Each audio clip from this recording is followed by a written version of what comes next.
It's been said that every quilt tells a story, and it's so true. But I also believe every quilter has a story to tell. I wanted to hear about the people behind these wonderful quilts and thought you'd enjoy hearing about their lives also. Welcome to A Quilter's Life. This remarkable interview with Dana Jones is a little longer than the average episode of A Quilter's Life. But you know how it is when you get chatting with quilters. Dana loves teaching quilting from beginning classes to advanced techniques, from teaching her own designs to teaching quilts designed by others. And she shared with us many of her wonderful insights.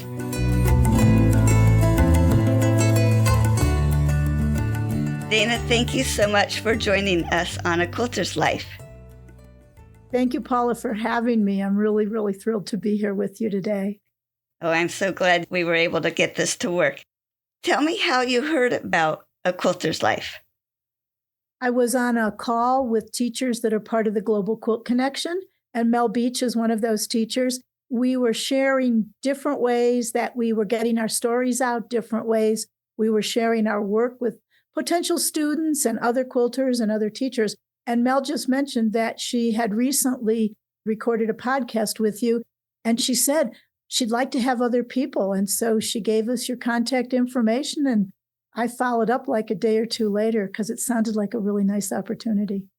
I am so glad you did, and I am so glad that Mel shared that. She was fun to talk with, too. Mel is very, very good at connecting people, and she's a very generous quilter in that she does share when she has experienced something that's been good for her and her teaching and promoting what she does. She shares it with us, and that's a really nice generosity. It is. Now, did you meet her in that group, or did you meet her somewhere else? I met her in that group when they formed the Global Quilt Connection, which happened during the pandemic as a way of helping all of us who taught to get online and start teaching on Zoom. They didn't say, well, you're not good enough or you're not this or that. If you said you were a teacher and you wanted to get your name out, you could be part of Global Quilt Connection. And Mel was one of the 3 people who created the Global Quilt Connection. So I had quite a bit of interaction with her around that and got to know her work and to just know her a bit that way. And I now since have met her in person at a couple of events. And she's just delightful. And as I said, she really is generous in sharing with other folks who are teaching. Let's jump back to your background. Share where you were born and raised. I grew up in a town called Libertyville, Illinois. It's in the northeast corner of Illinois. It's about 7 miles west of Lake Michigan and about halfway between Chicago and Milwaukee. It was a small town when I was born there. I was actually born in the hospital in Libertyville. It was a town of maybe 7,000 people. I think it has 60,000 or more now. It's much more now a suburb of Chicago. But when I was growing up, it was a mix of suburb, but a lot more feel of a small town. Did a lot of people commute down to Chicago? Some people did. My father commuted actually to North Chicago, which is actually further north. He worked for Abbott Laboratories. There was industry in Libertyville. We had what is now an International Harvester plant. It had a different name back then. We had some other small factories, all kind of around us, a lot of tool and die factories. But yeah, there were folks who did also commute into the city. It was kind of a mix.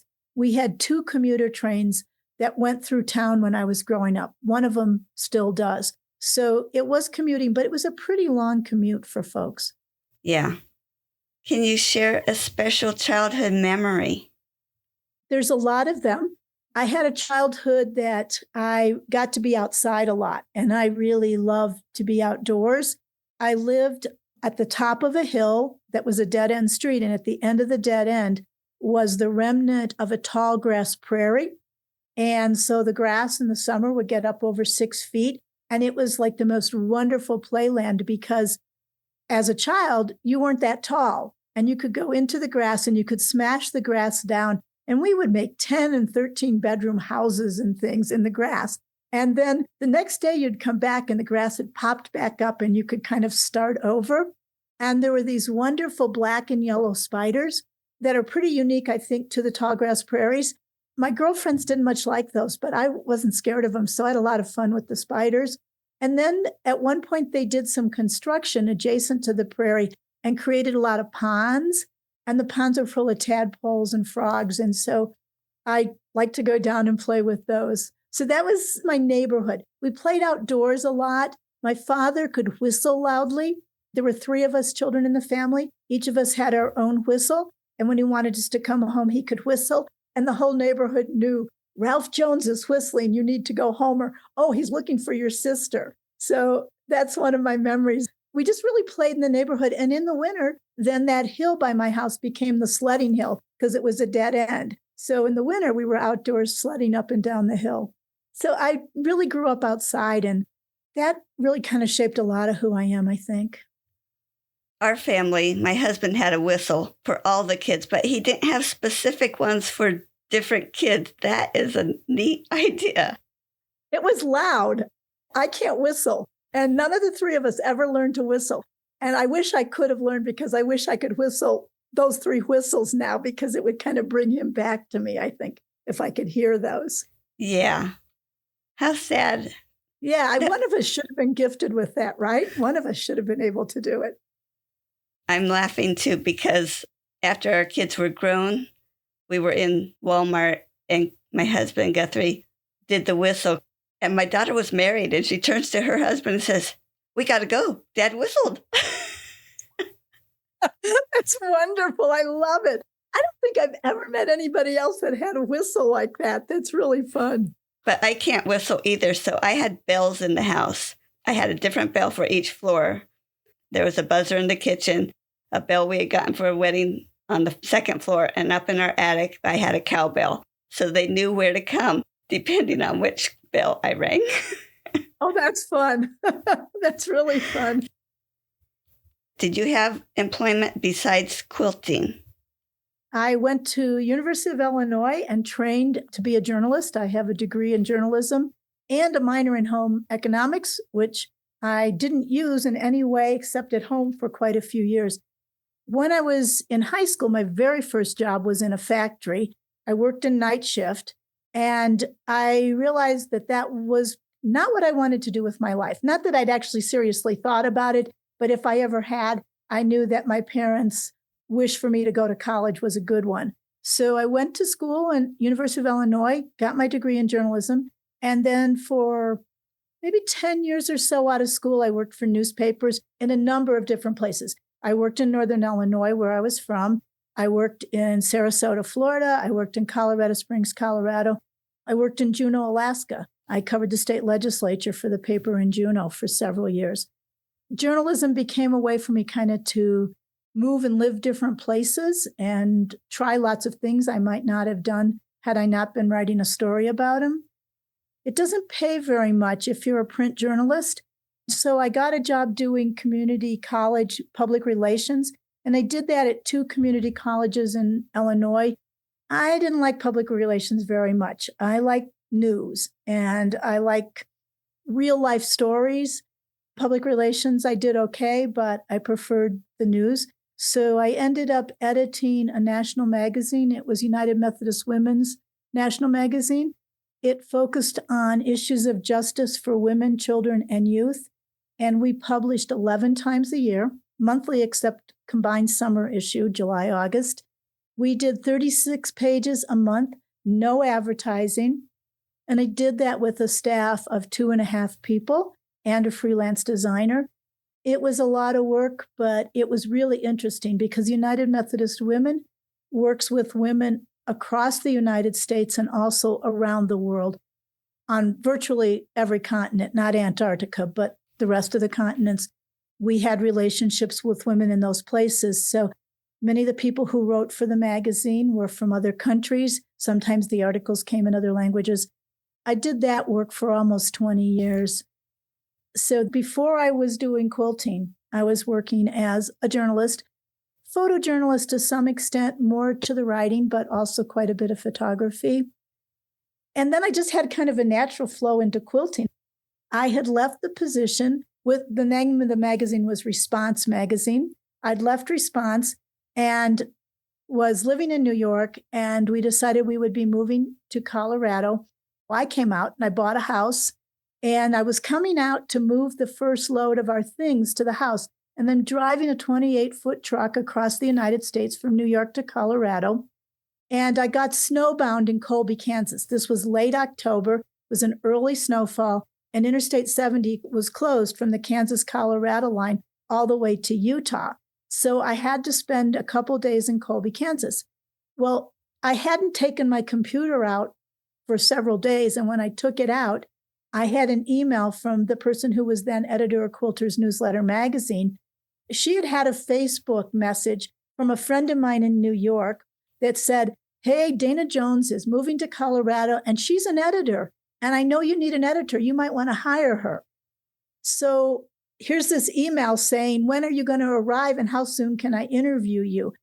2 days after I got to Colorado, I had the interview, and the next Monday, I was working for Quilters Newsletter magazine. So I didn't quite leave journalism because Quilters Newsletter was articles about quilting. We also did patterns, but a lot of it was about articles. So it was kind of this interesting flow from journalism, a few years off just doing community work with children in my community in White Plains, New York.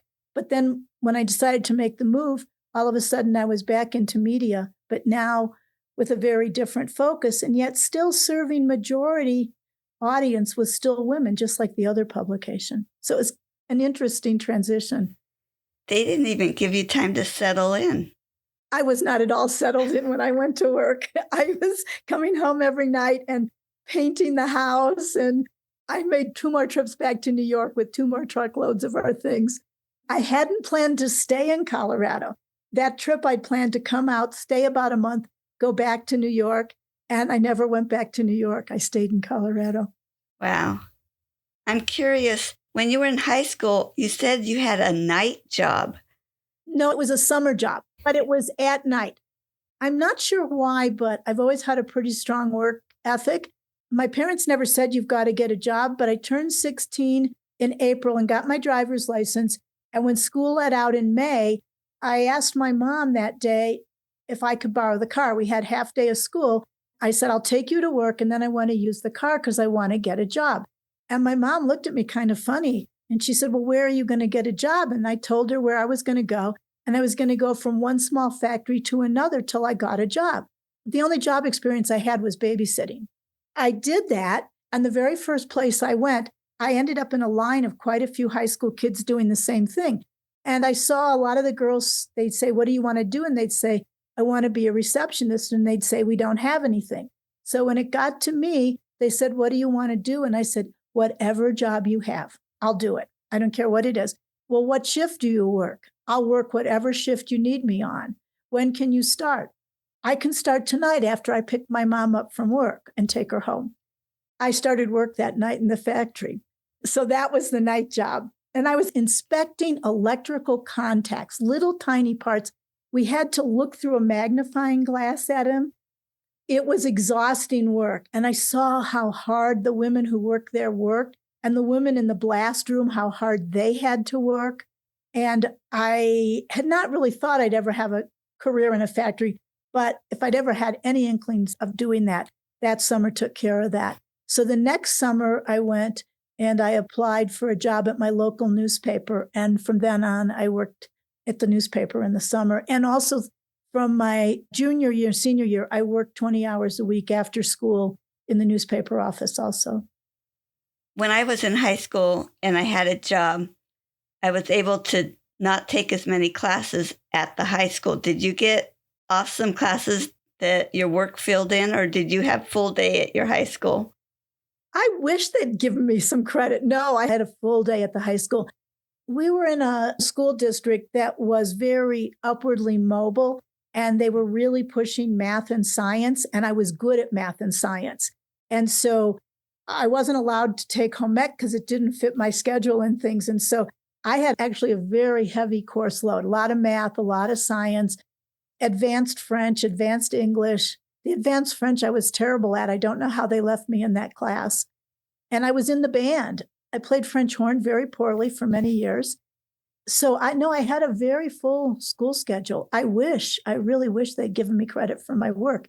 I was editor-in-chief of our student paper at the same time I worked for the hometown paper. Wow.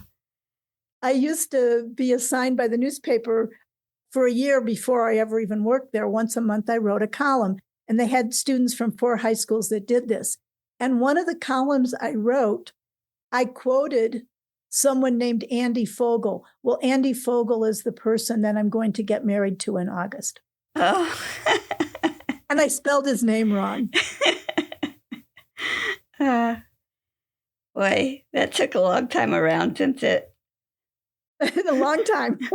We didn't date back then. We knew each other, but not well. I was also wondering, you were so busy in high school. Did that flow into working along taking college classes? When I went to college, my first year, I did not have a job. But then after that, I always had a part-time job. And I worked at the student newspaper. It was called the Daily Illini. And I worked for a year as a reporter. But then I discovered if I would work on the copy desk at night, that was the one paying job. And so that meant I would work at night and put the newspaper together and then drive it about 30 miles to where we had it printed. So I did that. And then I think it was my sophomore year, I got a job at one of the local fabric stores. And it was one of the chain stores. And I think it was Minnesota Fabrics. I'm trying to remember. But it was one of the chain fabric stores. And I fell in love with that work. I absolutely loved working in the fabric store. So I did that. And I still kept the work at the Daily Illini. And I went to school. And I graduated in 4 years. So I don't know. Working was always been part of who I was. And as a journalist, you really did want to have jobs where you were writing and getting bylines so that when you graduated, one of the things that future employers looked at was, well, okay, you've got this degree, but did you ever really publish anything? Have you ever actually been in print? And I had a stack of clips that I could take to jobs. And I think that helped me get my first journalism jobs. I'm sure it would have. Wow. I'm trying to picture how big that stack is. It must have been huge. So where are you now, and how did you get there from where you were born and raised? Well, I'm in Gilpin County, Colorado. I don't actually live in a town. Gilpin County is a mountain community in the Rocky Mountains that has only 6,000 residents in the county. I live right next to Golden Gate Canyon State Park, which is one of our largest state parks here in Colorado. I came here because this is where I wanted to, quote, retire. I haven't really quite retired. I keep thinking that might happen. I've actually technically retired several times, but then I go back and do something else. But I'd always wanted to live here. And right out of college, I'd lived in Colorado Springs briefly. That didn't work out as the place I would stay. And so for many years, I thought, when I have a chance, I really want to go back, and I actually want to live in the mountains. And so I've had the opportunity to do that. I love it here. We're at 9,200 feet. Right now, if I look out the window that's in front of me, I'm looking at Mount Thoradin, which is named for the gods Thor and Odin, thunder and lightning. It's about 10,000 feet tall. And then if I look out the back of my house, I see the Continental Divide. I'm on 2.5 acres. This is really a place where my soul really sings. I see moose and bobcat, occasional mountain lion, elk, deer, all kinds of creatures outside of my yard from time to time. Lots of wildflowers in the summer, mostly lodgepole pine. I'm really in the forest. So I got here because I wanted to be here. I had lived and worked in Chicago and New York City, and I'm not a city person. So it was really time for me to say goodbye to the city for probably indefinitely and stay out here in the mountains. Interestingly enough, I'm really only a little over an hour from downtown Denver and 45 minutes from Golden or Boulder, Colorado. So there's easy access to things like Rocky Mountain Quilt Museum and quilt shops. But when I tell people where I'm from, when I'm down the mountain and I say, well, I live in Gilpin County, most people don't even know where I am. So it's kind of the best of all worlds. It's so nice to be away from the hustle and bustle somewhat. I really, really like it. You know, cities are getting, and we're seeing this in Denver, The traffic is increasing so fast. Colorado's growing really fast. The challenge of living here is a challenge with the snow and the mountains that not a lot of people want to do. So I think our county will remain fairly low population. I think 3/4 of our county is either national forest or state park. So that's land that won't be developed. So it really is kind of a nice respite from how fast a lot of things are moving. And so as long as I can live here, I'm going to. Nice. And again, congratulations on your upcoming wedding. So you are so busy with your quilts and so many things that you do, and now you've thrown wedding plans into it. How's that coming along? You know, when you're my age, you don't expect to be having a big wedding. You think, okay, we'll elope or this or that. The man I'm marrying is the oldest of 5 boys. All of his brothers are coming to be in the wedding. Most of their children and grandchildren are coming. Plus, he has many cousins who are coming.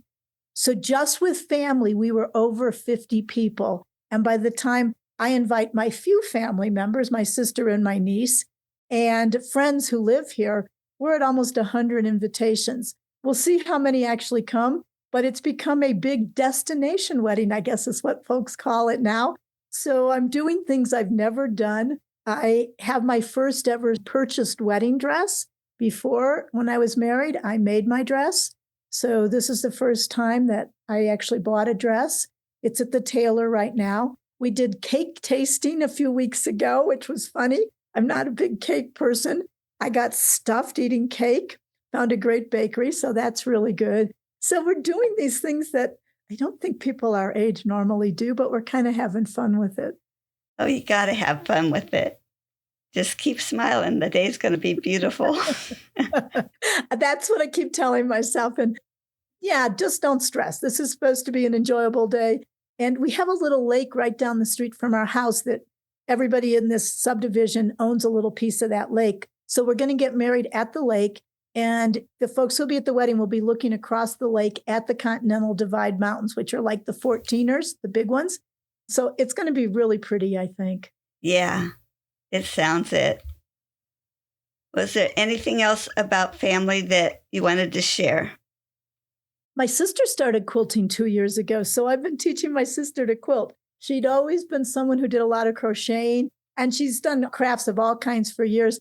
I was visiting her, and she said, I'm ready to learn to quilt. So that's been family-wise really fun to have someone else in the family who wants to quilt. Does she live very far from you? She's in central Illinois, so yeah, I have to go back there. But one time when I was back there, I went in one of the quilt shops there and started talking to the owner. So I visit her about 4 times a year, and at least 2 or 3 of those, I usually end up teaching something at that shop. So it works out really nice. Yeah. What do you think future generations, when they look back on your life, what do you think they will say about you? I hope that what they'll say is that I was someone who was committed to working for others, especially for women and children and youth, working for peace with justice in our world. And of my quilting, I hope that maybe 1 or 2 quilts will still be around, just as a few of my grandmother's quilts are around. I tend to think of quilting kind of as it's like a stream, and it's a stream that's been flowing for a long time, and I really hope and pray it will continue to flow for many, many, many more years. And my grandmother got in that stream at some point, and now it's my turn. And what I hope is that as my grandmother left her mark in some small way on the quilt world and on her family, she, in her 90s, made a quilt for each of her living 5 children, my father being the youngest. I have that quilt. It's the last quilt she made. She was, I think, 93 years old when she made it. I have that. That's a legacy I inherited. And even though I never quilted with her, I know what she did. And I hope that somehow something that I do in terms of material culture will be around to speak. And I hope that I am a good respecter of the tradition I've inherited and that in some small way I take it to a new place. So in terms of my quilting, I hope that's what they'll say. And then I hope that there's some connection between a lot of where my life's work was in working for justice for women, children, and youth, that comes through in my quilts on occasion. Mm-hmm. And you mentioned that you worked on that also through the Methodist Church newsletter. So are you still connected with that in any way? So I grew up in the Methodist Church, and it was very central to my family. I, as a high school student, went to many Methodist youth events where we were doing marches during the Civil Rights Movement, anti-Vietnam War movements, women's movement pieces. That was kind of my schooling in working for peace with justice. And the church was very central. I worked for the United Methodist Church, both in Chicago and then editing. It was actually a magazine. It was 36-page full-color magazine, United Methodist Women's Magazine. I worked for the church for almost 30 years, doing first in a regional office in Chicago and then in the national offices in New York City. The church was very important. I am not church involved now. I am very much a person of faith and a person who's very much in the faith that was taught through the Methodist Church, through the founder of the denomination, John Wesley, which is a church that says at its core that you need to work on works of justice and works of piety. So you need to be rooted in scripture, prayer, the disciplines of the faith, and you need to be involved in community, not proselytizing, but working, again, for justice, working with compassion and justice for others, and trying to make the world a better place. So that is still very integral to me, even though right now I'm not actively involved in a congregation. It's good to have that foundation. It is, and I sometimes despair of the fact that I don't think the church is in some of those places. I'm hoping it will be. I've watched some church leaders just lately, I think, speak up courageously, and I hope that marks a return to being able to do that. Mm-hmm. And then also thinking of future generations, is there a message or something you would like to say to them? I think I would like to say to them, let love and compassion lead you in what you do. Be aware of the people around you. When I was 5 years old, I went to my parents and I said to them, why is it that I have so much and other children don't even have enough to eat? And they said, why don't we take you to see our pastor and you ask him? So I went to see Reverend Nesmith, who was in his last church appointment. He was an older pastor. And I walked into his office. I climbed on his lap and I asked him the question. And he looked at me and he said, I don't have an answer. But what I will tell you is you have the right question. And you need to ask that question the rest of your life. You need to ask, why do I have so much, others don't? And then you need to let that guide what you choose to do with your life. That was a foundational moment. I remember it for many years later. I remember that moment in my life.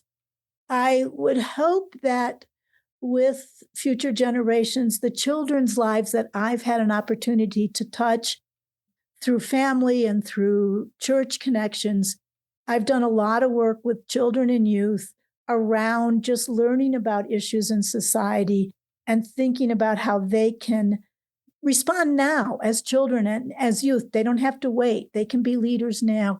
And so I hope that those children, I've had some role in them setting direction in their life that I think will make them happy and make others happy. There's a lot of meanness in our world right now, but there's also a lot of really good people and a lot of love. And I hope that would be something that I can share and have shared with some future generations of young people. And I also want to learn from them. I think that our young people have a lot to teach us. And I think sometimes we tend to create this tension between generations. I work really hard to listen to young people at least as much as I am sharing with them. I want to hear from them. Yeah. And if we don't listen to them, we don't know where they are. We can't just shout or talk at them. We need to talk with them. And they want to talk with us, I think. The children I've been around, they want to know what my life's been like. They want to know what things were like. They learn that in family. They don't learn that, I don't think, other places. And they learn that in community organizations and things. So a lot of what I've done with children has been to teach them about social justice, but in an age-appropriate way. Teach them respect for other people. When I was in White Plains, New York, I did an art project with children that were Christian, Jewish, and Muslim around a book that a man had written that talked about how in Jerusalem they all shared the same sky, that it was sacred to all three faiths. And just reading the book to children and having them create art based on the story in the book, I think art can say so much, and children are so free with making art in a way maybe as we get older we're not. And so I learned a lot from them in that experience. I think probably more than I actually gave them. Isn't that the way we learn so much more? Well, before we start talking about quilting, are there other crafts that you do or have done in the past? I've always wanted to make things. So even as a very young child, I wanted to make things. And I remember I was given sewing cards. I don't think those are around anymore, but they were like cardboard. They had holes punched and they gave you a piece of yarn and this big plastic needle. And you stitched the thread around the edges. And I would do that. I'd take it out. I'd do it again. And finally, one day, my dad came to me with a couple remnants of fabric. My mother didn't really sew. She didn't like to sew. So I'm not sure where he got them, but about 3 or 4 different spools of thread in different colors. And he taught me how to thread a needle. And I did very rudimentary, I wouldn't even call it embroidery exactly, but I would stitch pictures with those colors of thread. I was kindergarten or first grade. I was very, very young. Making things was something I always liked to do. I liked to draw. I liked to paint. And my mother thought that mostly was a mess. So I mostly did that in the basement and had to be sure I cleaned up. But I really always wanted to make things. In school, I didn't take home economics because my college-bound schedule didn't let me. But most of my friends were learning to sew, and 2 of them especially had mothers who were excellent seamstresses. So I taught myself to sew with a Vogue sewing book and getting bailed out by those 2 moms when I really got in trouble. And I learned to sew, and I made a lot of my own clothes. During that time, I tried lots of other crafts. So, as different crafts became popular, I had my macrame period, and I had my counted cross stitch and crewel embroidery periods. Lots of textiles often, though. I kind of always leaned toward textiles. I never did any yarn. I never had anyone teach me how to crochet or knit. But I always liked to make things. 21 years ago now, I started seriously quilting. And I made a decision at that point that I was going to focus on one thing. I was going to focus on quilting. I've done little side things, but mostly I've focused on quilting. When I was still in New York, I did a lot of gardening, and my sister gardens a lot. She's amazing. I did a lot of gardening, mostly flowers. I had my job in New York. I would be gone a lot in the summer. So when I did vegetables, I'd come home and they'd gotten ripe and were gone. So I stuck with flowers. I love that. But here in the Rockies, the soil is truly rocky and it's a very short growing season. I don't garden here, but I did take several native plants master classes. I'm not a native plants master. I'm 1 class short, but I learned a lot about the indigenous plants here. And this is a county that still has not too many invader plants. We can still control most of them. So I'm now on the county board advisory committee that works to keep the invading plants out and educates our neighbors on what to do around that. So that's probably the one thing in addition to quilting. I find that really interesting. I do miss digging in the soil, but the soil is very hard to dig in. The other things I do a lot of hiking, some snowshoeing. I have a couple small kayaks, so often in the morning I get up and go over to the lake. And I have a paddleboard, and for maybe 2 months, it's warm enough to use the paddleboard in the lake. So outdoor stuff I love, and I do that both with the plants and then with a lot of hiking especially. Oh, wow. But mostly quilting. So you're busy and active. Try to be. Do you think any of that activity, hobbies, or crafts show up in your quilting? I think what shows up in my quilting has more to do with I have had the opportunity to travel quite a bit. And the work that I did when I traveled, it wasn't really like tours. It was going to other countries, meeting the people, maybe staying in their homes. And it also involved visiting some of the more difficult places in our world to see. And I have found that I sometimes need to make quilts to work out those experiences. So, one of the first quilts I did like that was I went to Hiroshima. I was there on August 6th, which is the anniversary of the bombing. And I came home, and in processing, that whole day was just unbelievable. I designed my quilt that's called Peace Cranes Over Hiroshima. And it's a quilt actually I teach quite a bit, has a lot of meaning to me. And I've discovered that that particular imagery of the folded origami cranes has a lot of meaning to a lot of folks. We went to the killing fields in Cambodia, and I did a quilt related to that. And I have a second one that I do hope to do at some point. So sometimes those issues, I have another quilt that I made after I went to Palestine, Israel. I stayed in several Palestinian homes, and then I had an opportunity to interview several groups of Israeli quilters. So that put me in the two cultures, like back to back days. And it was just a powerful experience. And I created a quilt called Bethlehem Prayers for Unity. And I actually made the quilt in 4 parts.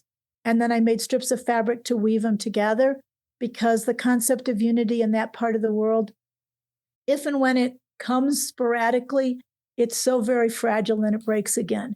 That quilt is physically a very fragile quilt. It's very loosely held together, and that was very intentional. So I think probably travel, some might call it a hobby, and I guess it sort of is, but it's mostly been for work.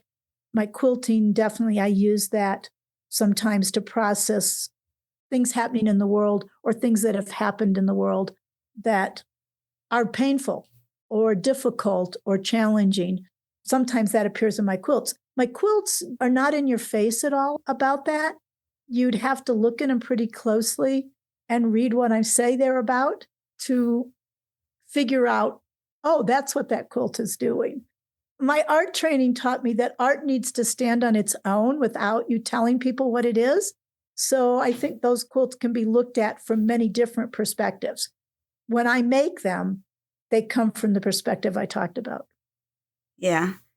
Now, I am not the most observant person in the world. So someone like me appreciates the note, the paragraph that you may put up beside it to explain it a bit, because I just don't tend to pick up on a lot of things that I probably should. Well, what I hope my quilts do is that they are well designed and they're well made and they're unique enough that people are interested in looking at them for that. If then they find a meaning in them in addition to that, great. My art, I think, needs to be successful as art first. And then if whatever meaning I drew from it then speaks to someone else, great. I don't make quilts just to convey a message. I make quilts that I think are art.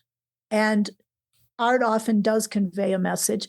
And it may convey a different message to different people. And I think that's where my Peace Cranes Over Hiroshima has actually been very powerful, because it means different things to different people. So when I showed it to my friends in New York City, they had seen the peace cranes draped over the fence around Ground Zero where the trade towers came down.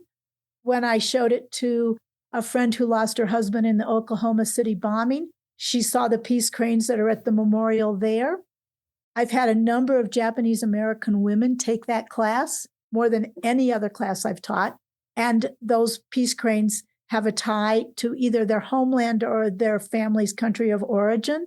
And so it might not speak the same message to them that was in me when I made it, But if it speaks a message to them that makes them dig into it, in that case, makes them want to make it for themselves, then that's great. It communicates on multiple levels, I think.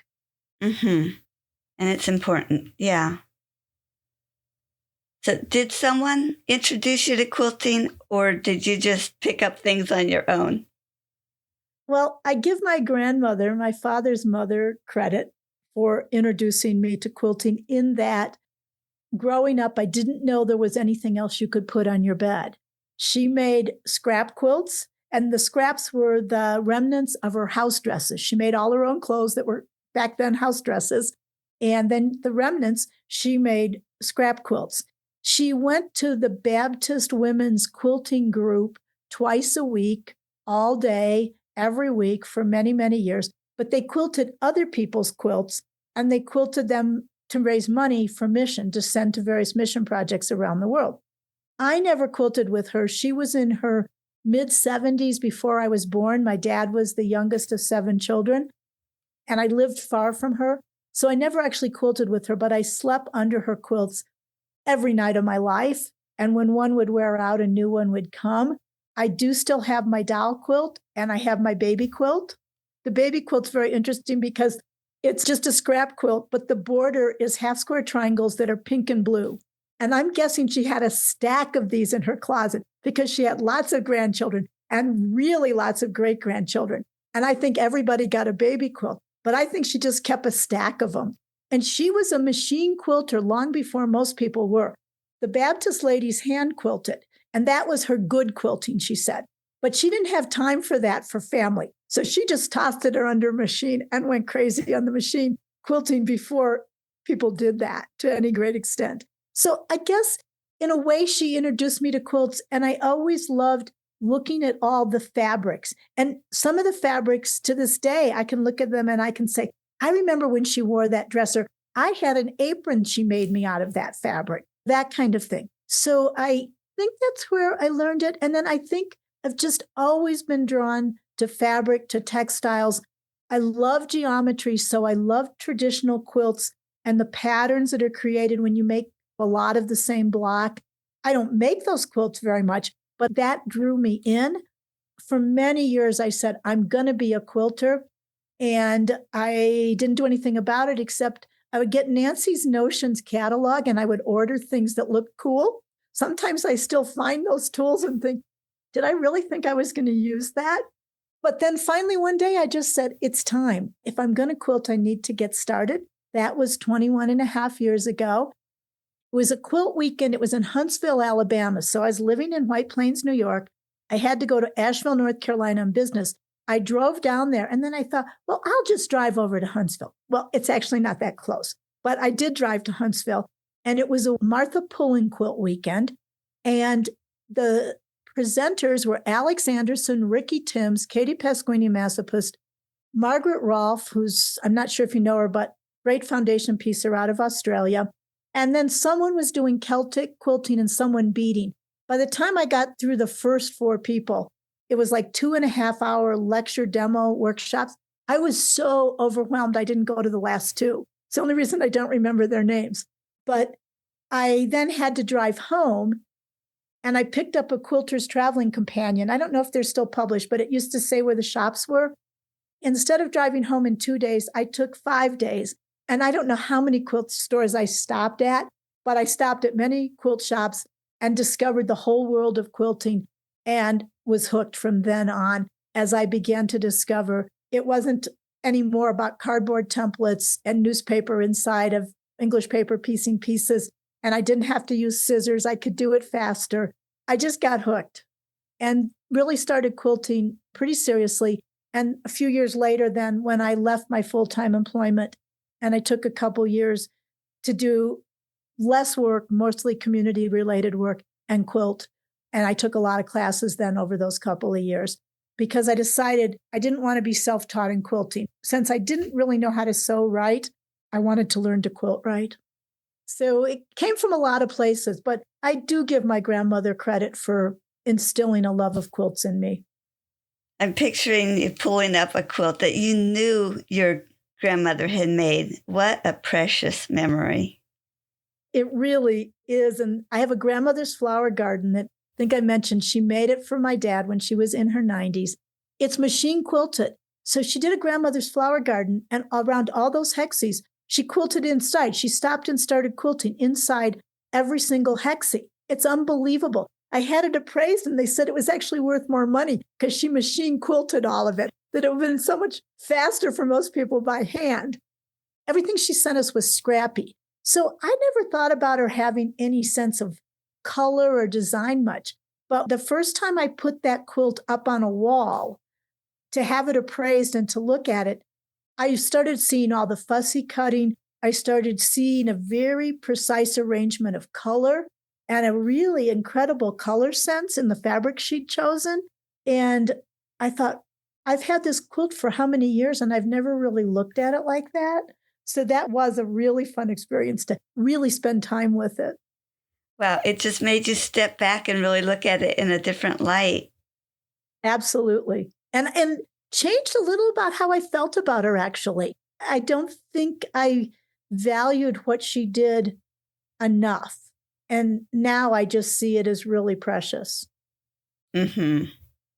We don't understand what other people do to make and give and how they sacrifice until we get a taste of that ourselves. And my mother didn't want to use that quilt. She wanted to keep that quilt nice. And so I'm the inheritor of a quilt that has no stains, has no fading, was folded a bit, but I've been able to get most of the fold lines out of it and keep it rolled now with the archival paper and things. It's a very pristine quilt. I know a lot of people have grandmother's flower gardens, but to me, it's really a special quilt. Wow. Whether it's a quilt that you made or a quilt someone else made, do you have a favorite quilt? A different one each week, maybe? That's a good answer. I do have some favorite quilters. So I really think Ruth McDowell's work was amazing. I've only seen a very few actual pieces in person of her work. And I unfortunately started quilting a little too late to ever get to take a class with her. But she's very detailed and very precise and wanted to be sure things were really well crafted. And at the same time, artistic, a lot of pictorial things. And she's one of the people that I followed early on in quilting and thought if I can ever do anything even vaguely like that, I'd be really excited about it. She was not a foundation paper piecer, but her design technique adapts to foundation paper piecing, which is something I really, really love to do. Another person kind of like that is I really love some of Cynthia England's quilts. She works from photographs. And again, she's a picture piecer, her term, not a foundation paper piecer. But again, the way she designs them can be adaptable if you'd want it to be. I took a class with her and just made a very small piece in one of her classes. But again, her detail and her precision, all of that really appeals to me. I like lots of pieces, and those people do that. Every once in a while, I see a quilt that just kind of blows my socks off. I really like watching what Beth Schiller does. Beth's quilts are, I guess you put them in the art quilt category. I don't really do those divisions quite the same, but they're wall quilts. She does things that are kind of three-dimensional sometimes. And I'm always surprised when I see one of her new quilts, some new direction that Beth has gone. And you know it's Beth. You can see the consistency. It's very organic feeling. Another person whose quilts I got to see and I got to interview was Jenny Hearn from South Africa. And her quilts are all log cabins. They're very small little squares. And then she does this intense embroidery on top of them. And they all are very, I don't want to call them landscape because that's a little too simplistic for what they are, but they're very organic. They're water, they're plants. I haven't seen any Jenny's work real recently, but I really liked her work. So I didn't know, there's a single quilt. I don't know if I can go there. I'll see quilts that I get really, really excited about. I like a lot of what Gwen Redmond does. And it's a lot of thermofax and screening and lots of processes I have no idea how to do, lots of layering. And I find her work very intriguing. And also, she's a great observer of what's happening around her, the outdoors, and that in her artwork, that becomes almost kind of mystical the way she does it. I like a variety. People will ask me to categorize my quilting, and I don't know where to put myself. And my likes are even far more diverse than that. Yeah, I just sometimes see a quilt and I'll just stand in front of it with my mouth hanging open. And it's amazing how much time and energy goes into these wonderful, beautiful quilts. Some of them I look at and I just think how much time and energy. And then the other ones I look at are the ones that say, well, I could have done that, only I couldn't because I never would have thought of it. It's the concepting of it. It's the design of it. It's the having that image in your head. That's what makes the quilt. It's not being able to make it as much as it is actually thinking of it. There's sometimes quilts that are they're not simple. That's not fair to them. And they're definitely not simplistic, but they're not detailed necessarily, but they just work. And I think I never would have thought that would work. I never would have come up with that. And I admire quilts like that, quilts that are like, oh, that's so simple and that communicates so beautifully. Mm-hmm. Do you have a tool that when you get to use it, you are just so happy that you have it? Can I do two? Sure. I love the cut around tool, which was the creation of Cheryl Phillips. She's a fellow Coloradan and now a good friend of mine. I am good friends with her because I fell in love with the cut around tool. Cheryl was a geologist before she started working in quilting, but she's been in the quilt world for over 30 years now, and she makes the most amazing tools. Her science math background is just amazing, and I've had a chance to sit with her, and she's got like 3 computer screens going, and she's going between them, and she's designing these things, and she can see things in her head that I'm like just totally blown away by. The cut around tool I actually discovered when I was driving from Huntsville, Alabama, back to White Plains, New York on that very early trip. And I stopped in a store and I saw this quilt on the wall that was a butterfly. And I fell in love with that quilt. And I decided I was going to make that quilt. I bought the book and I bought fabric to make it. You were supposed to buy Cheryl's 10-degree wedge to make it. But for some reason, I thought I was supposed to buy the cut around tool. So I bought the cut around tool. Well, I couldn't make the butterfly quilt, and it was way more advanced than I was ready for at that point anyway. But I got home and I had this tool. And the cut around tool lets you cut circles. And it lets you cut circles every inch within a huge range of inches. She makes them in 3 sizes. So you can get circles from, I think, 4 inches up to almost 30 inches. I have them in all 3 sizes now.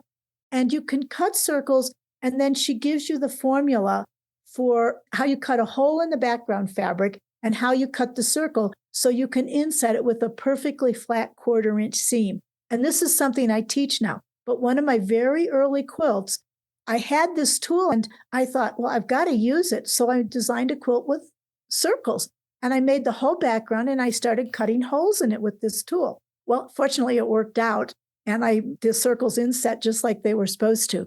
But I love that tool. And I find quilters are a little scared of circles. And a lot of quilters, some place along the line, bought that tool, but they didn't learn how to use it. So I really have fun teaching people. So that's one of my very favorite tools. And all of Cheryl's tools are amazing. She's got the best 10-degree wedge on the market. Her stuff is always really precise. The other tool I really like was made by the husband of a friend of mine. And it is simply a seam ripper and a stiletto 2-in-1 tool where you pull the ends out and turn them around. But I have really small hands, and all the ones I found were too fat. And I discovered that they make them pretty fat because a lot of quilters have arthritis and the fat is easier. But for me, I couldn't hold them. So he made one on the lathe with the wood, one that just fits in my hand. And one day I dropped it on the floor and didn't realize it. And one of my dogs chewed it up pretty badly. So it's pretty chewed.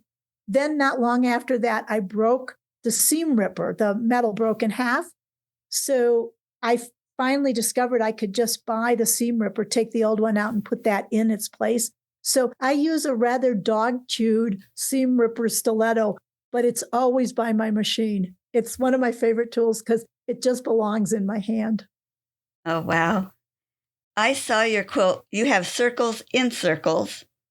So did you do the outer circle first and put it on the background and then do the inner circle? Or did you do the inner circle onto a fabric and then put that whole circle in the background? It depends. You can do it either way. It doesn't matter which way you do it. However, what I have discovered in doing a lot of them is if I'm going to center my circles, I prefer to start from the outside in. So the one that ends up looking like a ring, I'll inset it as a full circle in the block. Then I'll go and I'll insert another circle in the middle of it. So I'm basically cutting a square block. I'm cutting a hole in the middle of it. It's called a frame. Then I'm cutting a circle to stick in that hole. Then I'm using that whole unit as a frame and cutting a hole in the middle to put the next circle in. And you could just keep going. I would actually like someday to make a quilt that's just circle inside a circle, like a giant king-size quilt that's all circles inside of circles. So you can do it that way. If you look at my website, I have some where the inside circle is off center. And I have discovered those, that's when I start from the outside. If I'm going to center it, I set it backwards. If I'm going to center it, I want to start in the middle and work out. If I'm going to put it off center, then I want to start on the outside and work in because I don't know where I want the off center to be until I have that outside circle in place. Does that make sense? That does make sense. The other things with them that's very interesting is when you get ready to press your seam, you've got to stitch a really consistent 1/4 inch seam if you want it to lay flat. That's the hardest part of doing it, is you've got to have that good 1/4 inch seam. But when you do that, you can press the seam into the circle and it'll make the circle kind of look like it's popping up a little bit, or you can press it out and it'll press flat either way. Cheryl will have to explain all the math of that, why that actually works. You don't have to slit any of the seams or anything.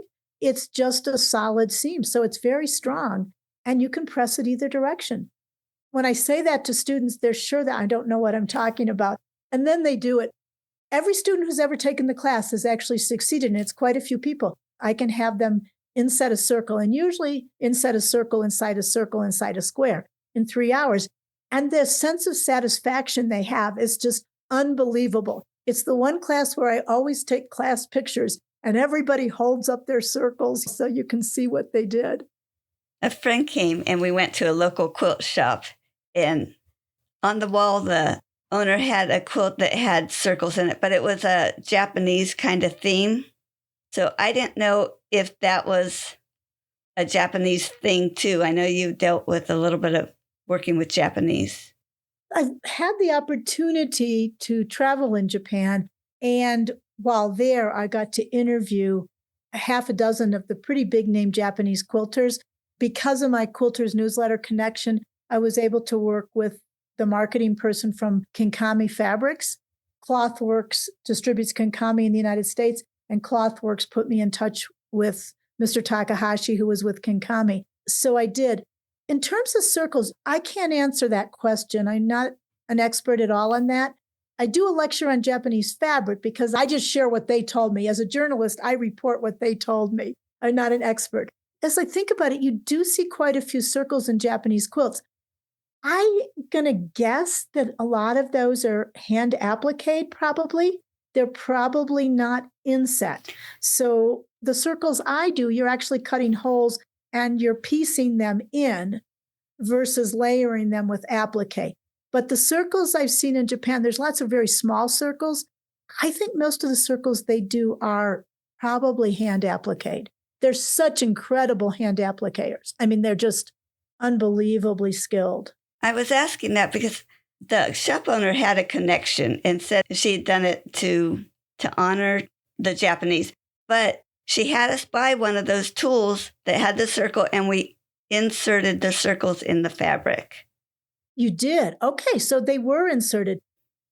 Well, one of the things I found about insetting circles is that the smaller the circle you want to inset, the tighter the curve, and the harder it is to do on a machine. If I'm going to a small circle, 6 inches and smaller, I may inset it, but I'm going to hand piece it in. I'm not going to try to do it on the machine. Bigger circles, the curves become much more open curves, and getting that 1/4 inch seam allowance is way easier. So anything from about 9 inches up, I find really easy to insert. But the smaller circles, if I'm doing a really small circle, I'll probably applique it. I still might use the cut around tool. I have one that Cheryl doesn't make anymore that goes down to 3 inches, I think. And I can cut that because you're only cutting 1/4 of the circle because you folded the fabric in quarters. I can cut good circles that way, but I can't insert them with her method that small. And she doesn't either. She said after she made that tool, she realized that that was too hard to do. So when I teach it, I teach 9 inch and up, just because then I know that folks won't struggle too much with doing it. It's an easier curve to do. It's good to know. With so many steps in our process, is there one step that you get more excited about, or do you like all of the steps? I have my favorite steps. I love to design. I really, really love to design. And I do it by hand on graph paper, and I do it on the computer, sometimes Illustrator, sometimes I'm not very good at EQ8. I was good at EQ6, and then things got in the way, and I haven't learned 8 as well, but I will do it on the computer. But I do tend to start with hand, pencil on paper. My brain seems to work that way. But I love to design, and I love to piece. I loved a foundation paper piece, especially, but I like the process of just sitting at the machine and stitching, and even just chain stitching. There's a peace that I get about doing that. Piecing brings peace for me. And if I'm stressed about something, I will say, I've got to go stitch. And I just find something to stitch because there's something about the actual stitching that appeals to me a lot. I don't mind basting the layers of a quilt. I hand baste. I don't like how much time it takes to do it, but I don't dislike it. I like handwork. So basting is sort of that. But if it's a great big quilt, I'm not going to do that. I'll take it to a long arm quilter. In terms of actually quilting, I'm not very good. I can do some walking foot quilting. I can do a little tiny bit of free motion if it's basically kind of line quilting, not anything. I can't feather. I can meander a little bit, but I'm not very good at it. It took me a long time to figure out, after many classes, that it was because of vision issues. I really don't see much out of my right eye, so I have no peripheral vision on my right side and no depth perception. And it turns out that both of those you kind of need for long arm quilting. So I now own a Q20. You can be a sit-down machine, which mine is. That means that instead of stitching like side to side, which is what we do for free motion, I call it vertical. I don't know if that's the right word, but I can stitch kind of front to back. It's a much narrower range of vision, and that fits my actual vision. Once I have enough time to practice it, I think there'll be more things I can do with it, but I'm very good at working with long arm quilters to work with them to figure out what I'd like to have. And there's several people I work with quite a bit. I find that collaborative process can enhance my quilts because I tend to be a little bit straight line. I'm a foundation paper piecer. That's straight line by definition. And one quilter that I work with especially, she does long arm free motion, and she's never seen a straight line in her life. She makes the most beautiful curls and feathers and creates these shapes that are amazing, that are all curves. So I think that collaboration makes my quilts far more beautiful than I imagined. And so I'm really good at quilting by check. I'm okay with that. It took me a while to get okay with that, but I think we each have different skills. Binding a quilt, I actually like to do. The machine part's okay. I sometimes worry that my miters aren't going to be quite right, but the hand part of it to the back, especially since they came up with those binding clips, so I don't have to hold it with my hands, I love doing that. People think I'm crazy, but I help other people do that part of their binding. But I love handwork. With teaching, I don't have enough time to do as much handwork as I'd like. I love English paper piecing, but I never finish projects. If I do, they're tiny, tiny, because I just don't have time. So binding quilts is something I actually enjoy doing. So yeah, I have my favorite parts. Yeah. If I could skip from design and piecing to binding, I'd be pretty happy. Tell about your worst quilting experience. Fairly early on in my quilting, I went to International Quilt Festival, did a regional show in Chicago. I'd never been to a big quilt show. So I signed up for many classes. There were names I recognized, and then there were things I really wanted to learn. And I went on Tuesday night and started taking classes on Tuesday night. And I signed up for classes right through noon on Sunday. So I get to Sunday morning and I go to class, and it was the class I was most looking forward to. And it was by far not the most challenging class. We were going to do Drunkard's Path blocks. I was looking forward to it because the person who was teaching it, I had several of her books and patterns, and I just loved her designs. And I was so excited I could take a class with this person. And she was a pretty nationally well-known teacher at the time. And I thought, this is going to be so great. Well, I got into the classroom, and I know I was really tired. So I blame most of it on the fact that I was going home with like maybe 10 UFOs and exhaustion. And this is Sunday morning, and most people are leaving the show. Vendors are packing up, and I'm sitting in class. So we started working, and my machine kept jamming. And, the big shows like that, you don't take your own machine. You use the machines that are in the classroom that they hope that you're going to decide you're going to buy one and take one home, right? So I'm working on a machine, and it was the brand I was used to sewing on, but much, much newer and totally different than my machine. But it just kept jamming. So the teacher came back and she said, well, you haven't gotten very far. And she said it kind of gruffly. And I think now she'd been teaching as long as I'd been going to class. She probably was equally tired. She just started yelling at me. And I had been rethreading my machine, rewinding bobbins, everything. And then I would stitch just a little ways and it would jam. And so she sat down, she whipped the thread out, whipped out the bobbin, redid all of it and said, now that's how you're supposed to do it, and walked away. And the person next to me said, that wasn't very nice. And I said, no, I'm kind of intimidated. Well, then it jammed again immediately. So about a half an hour later, she came back and she said, you're still not working. Why are you taking this class? You clearly don't belong here. And I looked at her and I said, I think you're right. And I picked up my stuff. I was crying, but I didn't want her to see, and I walked out. It was a horrible experience. And I feel bad now in a way because I know that I was tired. I'm sure she was. It wasn't her fault the machine was jammed. The company didn't have anybody in the classroom because they were busy packing up to go home. But it was miserable. And for a long time, I thought, I never want to hear that woman's name again. But, with time, you kind of say, okay, it is what it is. And these things are going to happen. And I feel bad because I went to the show office and I reported what happened. And I now know as a teacher, if you do that to a teacher, it's really not good. And I think she was well enough known, it probably didn't hurt her, but I would never, ever do that again. I would never, ever report it. I'd just get up and say, okay, sometimes things are going to happen. But yeah, it was horrible at the time. Really awful. Yeah.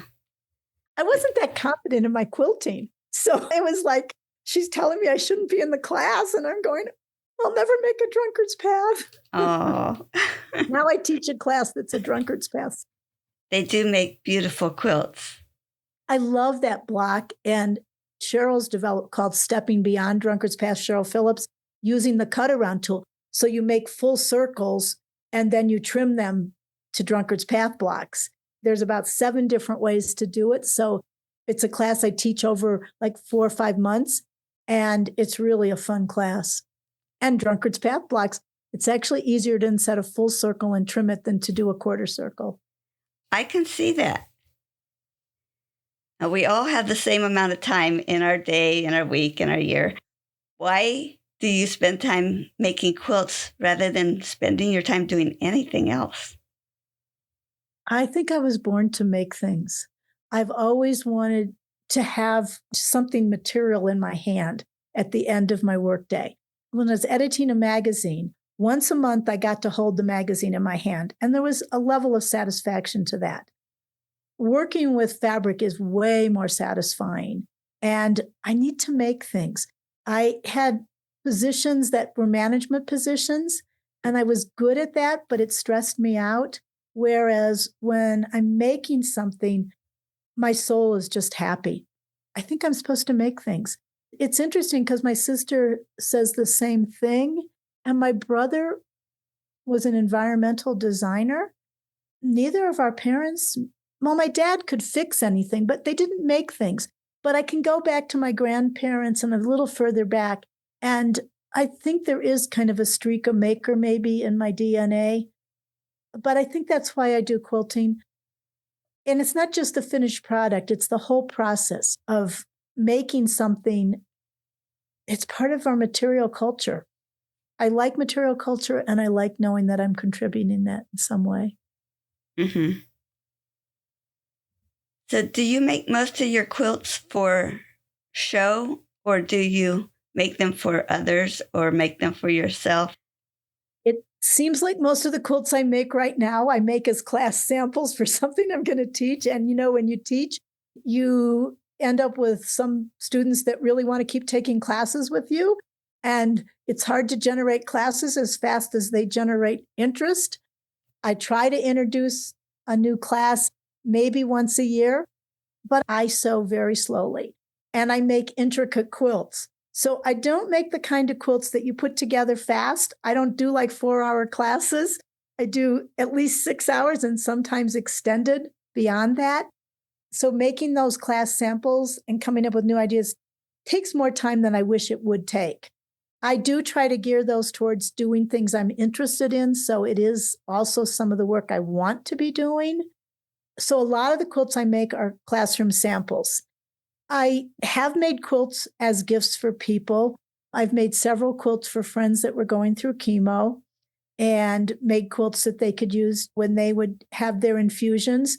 You're there quite a while. So I tried to make quilts that had lots of images they could look at and think about. The first one I made, someone said I should put Minky on the back. I will never work with Minky again because I was going to quilt these myself. I couldn't quilt it. I had to take the first one to a long arm quilter. And you want to get it done fast. You find out they're going to be doing chemo. You don't have 6 months to make a quilt. So I've done a couple like that. I have made a few for family members as gifts. I had a friend who had a stroke and was in a nursing home, and I made one for her because she spent all day with one. And she was a real Colorado history buff. She took history tours with people. And so Linda's quilt was a fabric that they made for a Rocky Mountain quilt shop hop that was all images of historic Colorado. So I took it and fussy cut it and made a whole quilt that she could look at things she knew. So I've done some of that. I don't make charity quilts in quantity. I'm so impressed by women who are in guilds that just produce one charity quilt after another. And I know how much love that brings to people. I was a CASA, a court-appointed special advocate, and I did make a quilt for my CASA kid when I did that. Again, I'm slow, so it took a long time. I do make some of my quilts just because I have an idea. I want to learn a new technique. I want to try a new image. And those quilts will usually end up somehow maybe in a trunk show. So I don't make them necessarily for a trunk show, but they're quilts I hang on to. So I'm not maybe as generous in gifting quilts as so many quilt makers are, but I do some of that. I've also made quilts for some auctions. So I've made several quilts for Rocky Mountain Quilt Museum's auctions. I've made several for my local county political party that they auctioned. We were raising money to build a senior housing complex here in my rural county. There's no senior housing. And so we've been working to try to build a building with maybe a half a dozen units, very small. And I've made several quilts for their fundraisers. So I'll do that sometimes. And I made 3 quilts that were designed for exhibitions. I've never submitted quilts to like a quilt show. Not that, but Rocky Mountain Quilt Museum, I made quilts for 2 of their shows when they had calls and was very lucky. My quilts got juried into both of those shows. I love seeing my quilts hanging in a museum. That's really exciting. Then American Quilt Study Group, going back a ways now, they do a study every 2 years. And the one that they did back a little ways, was on solid color quilts. And the way their studies work is you're to find an antique quilt that fits the category. And in this case, solid colors. In this case, they gave us a time period. So it was from sometime mid 1800s to the year 2000. You were to find an inspiration quilt, and then you were to make a small quilt that was inspired by your inspiration quilt. So I made a replica, 50% size, of a quilt that was solid color fabrics that was made on Kawahagan Island in the Philippines, the island I wrote my book about. I was really pleased because they accept 50 quilts and mine got accepted. And then of the 50, they picked 25 for a traveling exhibition. Mine made it into the traveling exhibition. I think mine was so unique. It was so different than all the other ones because it was made in 2000. So it was at the upper limit of the time period. And I'm not a quilt historian. Many of the people in that group are. So they were going way back. So mine looked a little different. Mine looked pretty modern, actually. Then they selected 5 quilts to put on the cover of the exhibition book. And mine was one of the 5 quilts that got on the exhibition cover of the book. And so I like that. But those require working to a deadline. I'm slow. Working to a deadline. I did that my whole life as a magazine editor, and as a newspaper person, I always worked to deadlines. I promised myself not to do that as a quilter. I did find doing that. It was a good discipline for me, and I need to take that on again at some point. I like the idea of my quilts being exhibited and seen. I don't have much desire to do competitive quilting in the sense of like the shows. Maybe someday I'll decide to do that. Right now, that's just not where my interest lies. But seeing them in a museum, that's exciting to me. Yeah, it is fun. I did enter last summer our county fair. Now, remember, we only have 6,000 people in our county. So the number of quilters, even though Colorado is a big quilting state, it's not that many people. They just created a textile category, which they had never had at our county fair. And they started it a few years ago. And so one of the people involved said, well, you quilt, don't you? I said, well, yeah. Well, don't you want to enter the county fair? Never thought about doing it. So I entered 2 quilts in the county fair and I won a couple ribbons. And I have to tell you that it was kind of a thrill because I knew that my closest neighbors had seen my quilts and I had people talk about it. And then the library asked me if they could hang some of my quilts. And they have rafters and they made quilt racks up in the rafters. So I had 3 of my quilts hanging at our local library for a couple of months. And I heard so much from local people about, oh, I didn't know you quilted and things. So I kind of like that. And it was kind of fun. I have a blue ribbon now. I never had a ribbon for a quilt. And I ended up with one of my quilts got a blue ribbon. So that was kind of fun. I might do that again. I'm not sure, but I might. That sounds like a lot of fun. Do you have a project you're working on right now? I have a couple things on my design wall right now. I am working on a book. I need to make quilts for the gallery pages. So I'm working on one that has a theme called Galaxy. It's foundation paper pieced. And I'm working on another one that is foundation paper pieced and it's going to be a hot air balloon. And I'm working on several that are foundation paper pieced blocks that I designed the blocks. And I've got all the blocks pieced. I just need to put them together and then get the quilts quilted. So I kind of have about 4 or 5 things all related to the book that are in progress. And then I have a couple of ideas. There are some things going on in our world right now that I'm really concerned about. So I have a couple of ideas of quilts I want to do just to work through those concerns. And I have titles for 1 or 2 of those quilts, and I kind of have to decide which one I'm going to tackle first.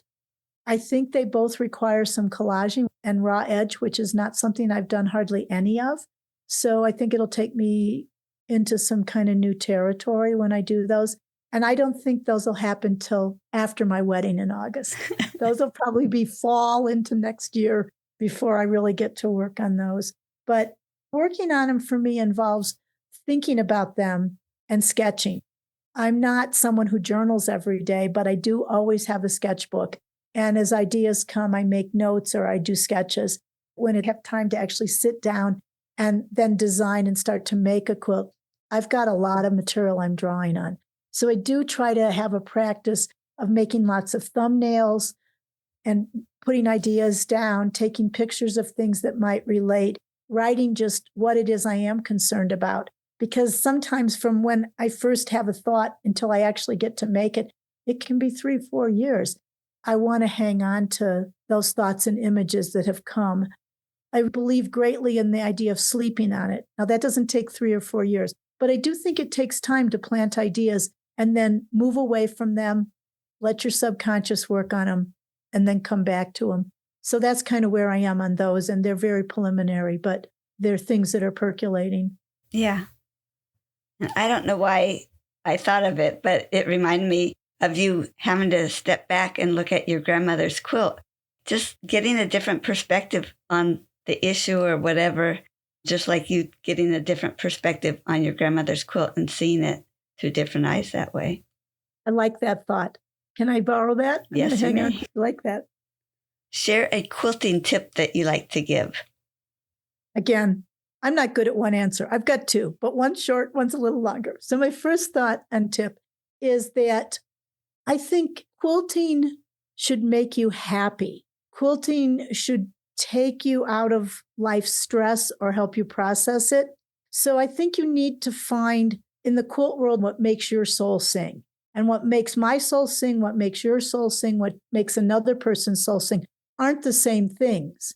I can appreciate what makes your soul sing when I hear you talk about it, when I see it. We can't all do everything that's going on in the quilt world. We can find the place where we fit.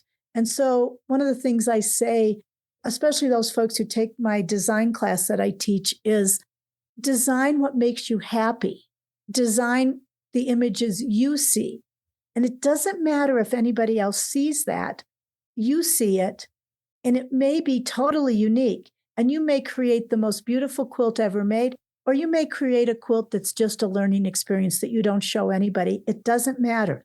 If your soul was singing while you worked on it, you're doing the right quilting. You're in the right place. And if that's making charity quilts for your local guild, make as many as you can, because that's going to make your soul sing.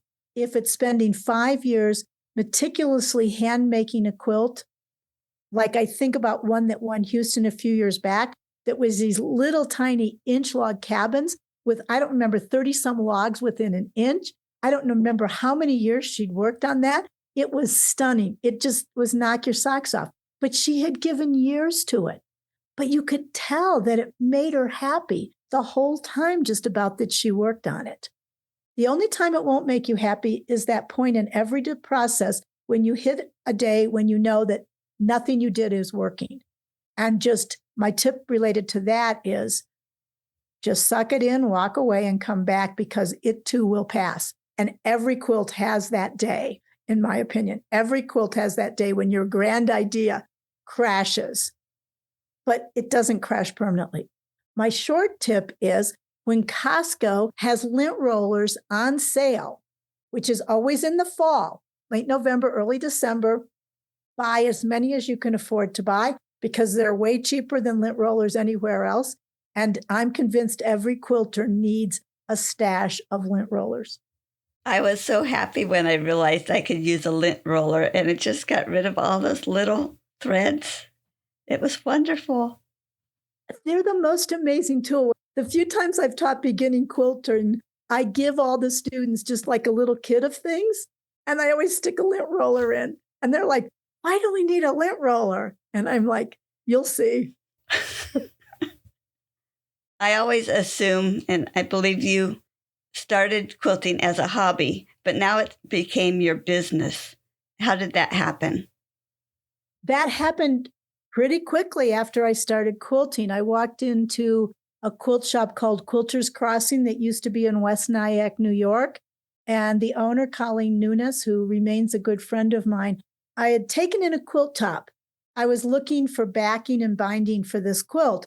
And she helped me. It was the first time I'd been in the shop. And she looked at my quilt and she started really complimenting me on how I fussy cut some things, which I didn't even know the term fussy cutting, and some other things about how I'd used color and that kind of thing. And then she said to me, "Do you teach?" Well, I'd only been quilting about maybe a year and a half, maybe 2 years. And I said, "Well, I've taught other things. I'm not really a teacher, but I like to teach, but I don't know that much about quilting." And she said, "Well, you know about color. Would you teach a color class?" Well, I had taught color class in a graphic design sense. So I said, "Well, let me think about it." So I went back in about a month later and I said, "I've thought about it. Here's what I could teach." And she said, "Okay, when do you want to do the class? How many sessions do you want? How much do you want to be paid?" She just gave me a break teaching. And I would not have walked into her and said, "I can teach," because I didn't think I could teach. And so then I had learned to inset circles. So I taught a color class. I taught how to inset circles. And then there were several quilts that she said, "I'd like somebody to teach this." And I said, "Well, let me make it and see if I can teach it." So I taught a couple of Nancy Mahoney quilts. I taught a quilt called Christmas Pickle by a company that was called Possibilities. It was based here in Denver. It's kind of similar to the spikes you do like in a Mariner's Compass or a New York Beauty, but it's called Christmas Pickle. So I taught some specific quilts like that. And it really taught me that I like to teach quilting. And so gradually, as I learned more things in quilting, then I would add things that I felt competent to teach. So didn't exactly turn it into a business, but it did inch that way. Then when I moved to Colorado, which wasn't that much later, I'd probably been quilting 3 years when I moved to Colorado. I end up at Quilter's Newsletter magazine. That turned it into business.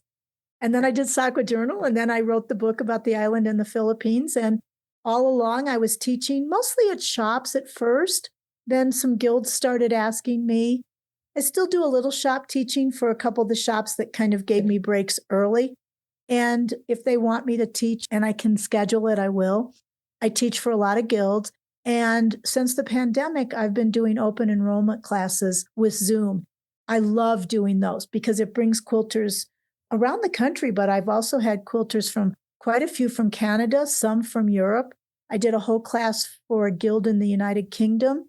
So Zoom offers a lot of possibilities. So I've really turned it into a touch of business at a pretty early stage in quilt making, not really thinking I was doing that. And then with Quilter's Newsletter, obviously that was a full-time job. Tell us the name of your business and how you came up with the name. My business is called Just Arts. I incorporated as a sole proprietor LLC in 2015. I chose the name Just Arts, which I do as one word, but I make a capital A in the middle of it. I'm not sure why. I just thought it looked cool. But I chose Just Arts kind of as an umbrella because I do editing, writing, pattern writing on occasion. I've done some of that back when for American Quilters Society. I do photography, and I wanted to be able to maybe go more broadly than quilting. So I didn't want something that was just a quilt name. What's actually happened in reality is most of what I have done under the heading of Just Arts has in fact been quilting. I chose the name Just Arts with double meaning that, well, it's just art, but also that some of what I do is about justice, and it kind of created a link between a lot of the work I did in journalism with the work I do now as a quilter. I think they have a relationship. I'm the same person. My heart is in the same places. I speak about issues in a very different way. I don't speak with words and editing now. I speak with art. And so that's where Just Arts came from. When I got ready to set up a website, I didn't think Just Arts would be very good for my SEO. I didn't think that people would be looking for just arts. I thought they'd be looking for quilts and quilt instruction and all those other things. And I decided, besides putting those in my keywords, I wanted my website to have something that conveyed quilts. My uncle, who ran a very successful lumberyard for many years, when I was a child, I remember him telling me, if you ever have a company, you should name it after yourself. If you ever sell your company, don't sell your name with it. Just sell the assets. I don't know why he told me this. I was a kid. I might have been in junior high at most. But he told me this, and why it stayed with me, I honestly don't know. I never had plans to have a business. But when I set up my website, I thought, I think it should have my name and the word quilts. So I checked to see what was available, and DanaJonesQuilts.com, nobody had taken. So I used my name. I used DanaJonesQuilts.com for my website. And so often people think that's the name of my business. That's okay, because most of what I do is quilts. And I think it means that when they Google me, if they're Googling my name, it's going to come up. If they're Googling quilting, quilt instruction, it's probably going to come up. And I do get a lot of visitors to my website, a surprising number, without me doing terribly extensive promotion. So I have Just Arts as my legal entity. I have Dana Jones Quilts as kind of my public-facing identity. So when you started having your classes or one of your workshops, do you remember when someone you did not know signed up for your class? Yes. And I was looking at my email, and all of a sudden, here comes an email. And I used the Wix platform for my website. So when those emails come up, they say, Wix, you've got an order or something like that. And the first time I saw that pop up in my email, I was like, wait, I think somebody signed up for a class. And it was actually very exciting. I had the promotion for the class on my website for maybe 3 or 4 weeks. And then all of a sudden, people start registering. I had put something on a Facebook page that related to foundation paper piecing because the class was in that vein. And something just took off. I don't know what. And so that happened. And then it was probably about a year later, I put up a new class. I went to bed. I woke up in the morning and it was full and I had a waiting list. That was amazing. And what it turned out was several of my students who had taken the class were in the same Facebook group where I promoted the class, and they chimed in and said, you've got to take this class. And then bing, bing, bing, bing, bing. I take 15 people in this class, and I had, I think, 18 people interested. And I had 3 people emailing saying, can you do another section? So yeah, it's pretty exciting when it happens. Isn't it? I'm going to have you say the name of your book because I think I would butcher the name. So I wrote a book that's about a quilting community on a very tiny island in the central Philippines. The title of the book is Pagtina Bangay, The Quilts and Quilt Makers of Kaohagan Island. So Pagtina Bangay is a word in the Visayan dialect. In the Philippines, there's about 80 dialects. Visayan is the dialect spoken across a lot of the central Philippines, on the island of Cebu, which is a large island, and nearby islands. So Visayan is what they speak on the island. When I was trying to come up with a title for my book, I was talking to someone who speaks Tagalog, which is another dialect and the kind of official language of the Philippines. The dialects they can understand across dialects most of the time, but there are different words. So she suggested a word, and I don't remember what it was now. And I said, well, what does that word mean? And she said, it means working together for the good of all. We don't have in English one word that says working together for the good of all. But that's what quilt making on Kaohagan Island is.